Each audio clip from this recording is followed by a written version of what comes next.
feels. Daming nangyari ng January na some of them I just chose not to share. Sa glider dito sa Salas, umalis sila sa kwarto ng mga alas 4 ng madaling araw kasi good morning everyone, welcome back to another vlog. We started the day na late ako nagising pero si Mac payat na payat kasi yesterday was a struggle and especially last night. So when Mac got home yesterday morning, yung temperature ni Mishi medyo mainit siya, binigyan na niya ng Tylenol and then natulog si Daddy and then he has an appointment at 12 noon sa USCIS for the biometrics nga para sa green card. And then pagbalik niya, si Mishi tulog ba siya or something? Tapos chinek namin yung temperature. Grabe, 104.2. Hindi ko na-expect na magiging ganun kataas yung temperature niya. So, binigyan ulit namin ng Tylenol kasi past 4 hours naman na mula nung nabigyan siya ng Tylenol. And then, binibimpuhan ko na siya. Tapos, lumabas si Mac. Naghanap siya ng cool fever, yung nilalagay dito. Kasi nga, tinatanggal niya yung bimpo. Hindi namin mapastay. Punta siya dito sa malapit na Walmart. Walang ganun. Nainis naman siya. Pumunta siya sa Walgreens na medyo mas malayo kaysa dito sa amin. Siguro mga 15 minutes drive yun. Yun yung may available na ganun. Tapos pagdating niya dito, nung nilagay namin, ayaw ni Mishi guys, tinatanggal niya talaga. Ang cute pa din, may Mickey Mouse, ganyan. Pero ayaw talaga niya. We were so worried, grabe. Akala ko magsi-seizure na siya. Tapos si Mac, gusto niya i-check bakit sinasabi ko lang na, baka nagpapangipin yan kasi naglalaway siya, ganun. Nagpangipin na kasi siya previously, may 2 ngipin na siya. Hindi kasi siya nagkaganyan, never. Parang umiyak lang siya, nakalabas na ngipin niya, ganun. Walang naging fever or whatsoever. Ngayon lang talaga. Tapos parang hindi naniniwala si Mac na nagpapangimpin lang siya. Chinek niya yung inoscultate niya, lung sound, okay naman. So, wala naman siyang sipon. So, walang ear infection for sure. So, okay naman ang ihi niya. So, ayun nga nung na-feel ko na may parang yung gums niya. Nilagyan namin ng yung parang naming gel para sa ngipin, para sa gums niya. Medyo kumalma siya, pero grabe talaga. Hindi ko sinasabi kay Mac na huwag ka nang mag-work or whatsoever. Pero sinasabi, mag-work ka ba tonight? Sabi ko na lang. Pero in the back of my mind, I want him to stay. Pero syempre, kung mag-work kasi siya talaga, kailangan. I totally understand.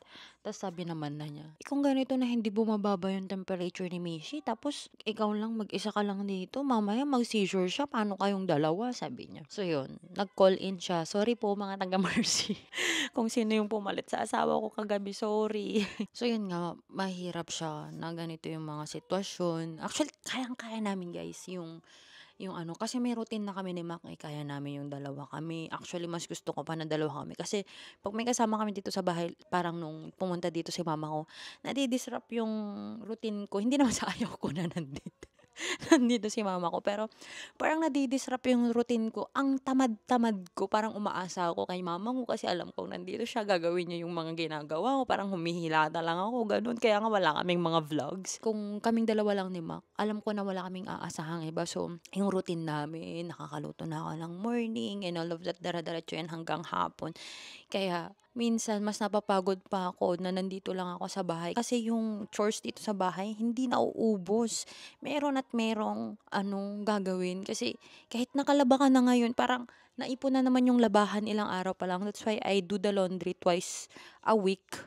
Tapos yung pagtutupi, ang tagal ng pagtutupi kasi nga may nanggugulong bata, ganun. Tapos yun yung dilemma namin, pag dadalawa lang kami, medyo mahirap siya, pero kinakaya naman talaga. Yun nga lang, manghirap yung ganito na nagkakasakit yung isa sa amin kasi pilay talaga ang pamilya. Kagabi, Mishi was so clingy na naman, nagising siya ng alas 3, nandito sila ni Daddy daw, natulog sila sa glider dito sa Salas. Umalis sila sa kwarto ng mga alas 4 ng madaling araw kasi ako guys, hindi ako makatulog ng hanggang 1:00. Chine-check ko yung temperature niya. Tapos si Daddy, ang lakas ng hilik niya. Parang ginaganong ko pa siya.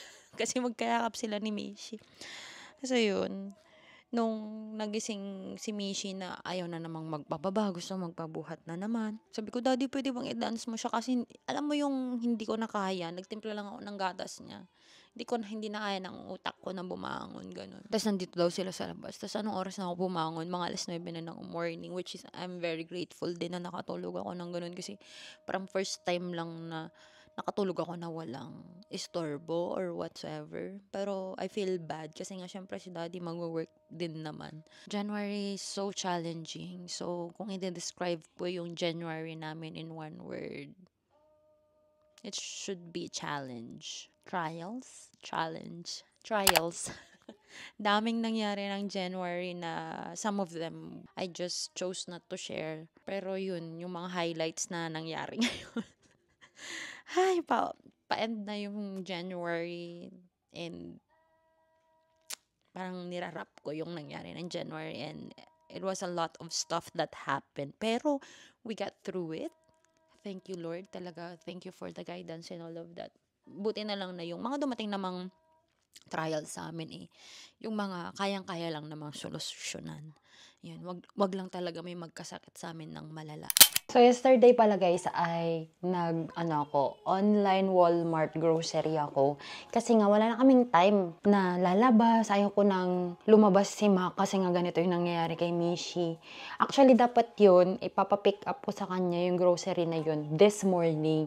After sana niya mag-duty. So nakaschedule yung pick up ng 8 to 9 a.m. kasi ganun usually yung dating niya dito sa Sioux Falls. Pero dahil hindi na nga siya nakapasok, sabi ko, gusto mo ba na i-change ko na lang yung schedule from tomorrow morning, nalagay ko na tonight. So last night, 8 to 9 p.m. na yung ginawa ko na pick up time para hindi ka na gumising ng maaga bukas, sabi ko. Kaya ako nag-order ng mga to kasi ito yung mga additional na iuwi namin para lang may pangpuno kami sa luggage ba. And ang major na bibilihin ko talaga dapat is underwear. Bumili ako ng bra tsaka panty ko para naman bago yung kasi syempre sa Pilipinas guys, nakasabit sa sampayan yung underwear, di ba?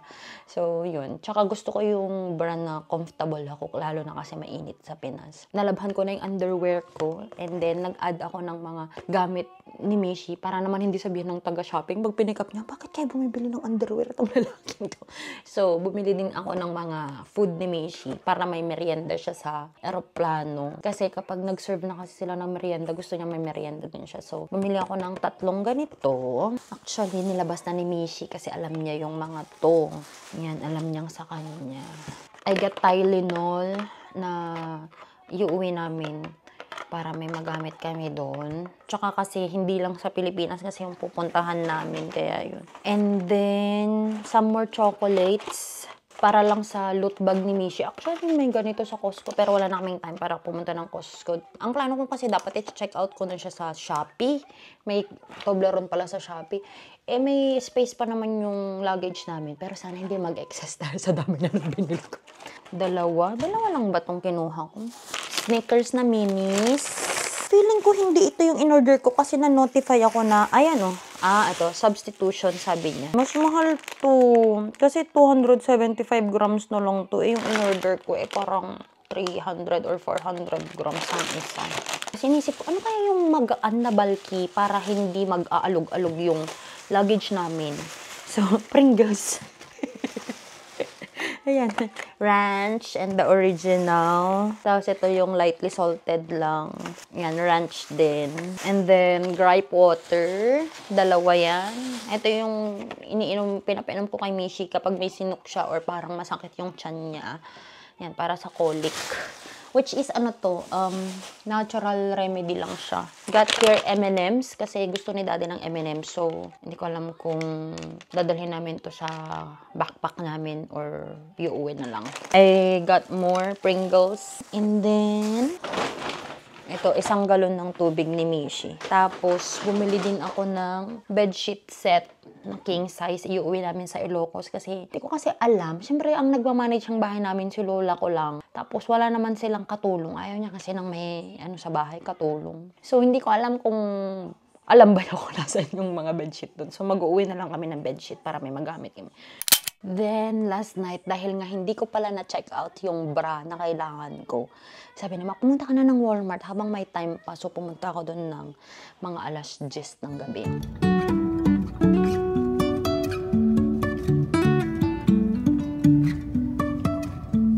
Life is a winding road, no telling where it goes. Driving through days and nights, So, ang nabili ko sa Walmart ay the 3 bra. Nalabhan ko na siya. Nandun na sila sa dryer ngayon. And then, tingin-tinglingan ako ng mga pwede ko pang bilhin na pwedeng iuwi para sa mga kids. Pero, wala akong bet. So, I saw this peanut na M&M's. Ayan. Para pag may pumunta sa bahay, gising na yung anak ko. Yan, para pag may pumunta sa bahay na mga bata, may ibigay lang ako. 3 lang to actually kasi may iniisip lang ako na mapagbigyan if pupunta sila. And then this one, nakita ko to sa mga pang Valentine's na sale. Ito yung mga binibigay sa teachers, ganun sa mga classmates. So this is Valentine's Day na rainbow erasers. So lalagay ko sa loot bag ni Mishi. So mga chocolates lang tsaka to. Ang dami namin dalang chocolates. Yun na yung mga ilalagay ko sa loot bag niya. Kasi iniisip ko parang mga 100 na loot bags. Sorry guys, hindi na ako nakapag-post. Balak ko talaga dati na magpasabay ako kapag may mga gustong magpabili. Pero hindi na kasi kami nakapagpunta ng outlet. Sobrang na-busy. Tapos ngayong nangyari pa sa green card ni Mac. Pupunta dapat kaming Korea after naming mag-Philippines. Tapos, napag-isip-isip namin, hindi na, ano na lang, pupunta na lang tayo in between. So, parang habang nasa Pilipinas kami, pwede naming iwan si Mishi na pupunta kaming Korea, kaming dalawa lang for our anniversary. Kailangan namin ng visa pag ganun ang gagawin namin. Pero kung transit lang kami na from Philippines, tapos babalik din kami ng US, hindi namin kailangan ng visa. So, ang inisip namin, pag pumunta si mama ko dito sa US, magpapavisa kami ni Mac. Ayun na nga, iba na yung nangyari. So, nandito si mama ko, ang nangyari ay pumunta kami USCIS para kumuha ng green card, ay ng ADIT niya. Tsaka yung Korea talaga namin, parang hindi talaga siya for us. Kasi nag-martial law. Sabi ko, hala, nag-martial law.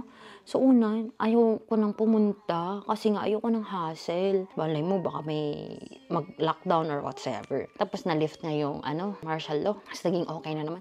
Tapos habang nasa Canada kami, yung Jeju Air na naman. Sabi ko, parang hindi talaga pwede na mag-Korea tayo. Kasi sabi ko, inisip ko, parang yung Jeju Air, baka naman sinasabi lang na bird, lang yun, pero baka naman act of terrorism yun. Sabi ko, kasi syempre yung mga government, hindi naman nila yan i-claim na act of terrorism agad eh. Ganun yung tumatakbo sa isip ko. So, sabi ni Papa ko, ay, mukhang hindi maganda yung premonition nyo sa mga pagpunta nyo ng Korea, wag nyo nang ituloy yan, sabi ni Papa ko. Tignan na lang natin kung saan tayo mapunta.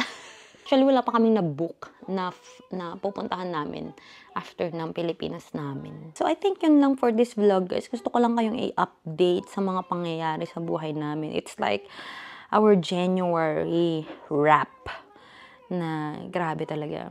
It was full of trials, but God is so good. It's a testimony that God is good. God provides. God is the greatest physician. Alam mo yun, grabe talaga. Lagi ako nagpe-pray. Oy, mother! Kung nanonood ka man, nagpapakabanal na ako. Charing, ginawa ko na talagang prayer book ko to, guys. Ginawa ko na talaga. Kasi pang vision, ko lang sana siya. Vision board, vision notebook, ganun. Pero habang nilalagay ko kasi mga plans ko, sabi ko, parang napaka-selfish ko naman na yung mga plans ko lang yung pinagpa-pray ko. Tapos may nakita kasi ako na yung video ni Alex na, ang tawag nito, na nakunan na naman or something like that. Sabi ko, pag-pray ko nga rin yung mga friends ko na hindi pa rin nagbubuntis until now. Kasi yun. Sabi ko, ay, naging na talaga to, prayer notebook na talaga. Anyway, guys, yun lang naman, parang outlet lang naman. 5 minutes meditation ba, kumbaga. Yun lang, guys. Thank you so much for watching, for supporting us. And I hope na samahan nyo kami sa pagbakasyon namin sa Pilipinas. Yung mga share lang namin doon ay mga simpleng buhay sa Pilipinas na sobrang nami-miss namin. Like, sabi ko kay Mac, pwede ba na hindi na lang tayo lumabas pag umuwi tayo ng Pilipinas? Pwede bang gusto ko yung mahiga lang, nandun lang tayo sa bakuran, mag-ihaw-ihaw ng isda, ng manok, ganun. Yun din daw ang gusto. Kasi nga parang pagod na kami sa buhay. So, yun lang yung mga makikita yung mga simpleng buhay na magaganap sa Pilipinas, guys. Kasi hindi naman po kami kayamanan ng mga tao. Hindi po kami magbabakasyon doon para magpapakasosyal ng mga simpleng tao lang po tayo. Yun, if you haven't followed me yet on my Instagram and on my Facebook, the name is Joy of Mia.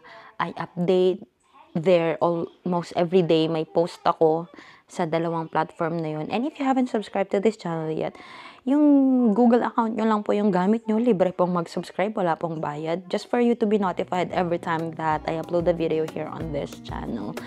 So yun, salamat everyone for watching. I hope to see you guys on our next one. Bye!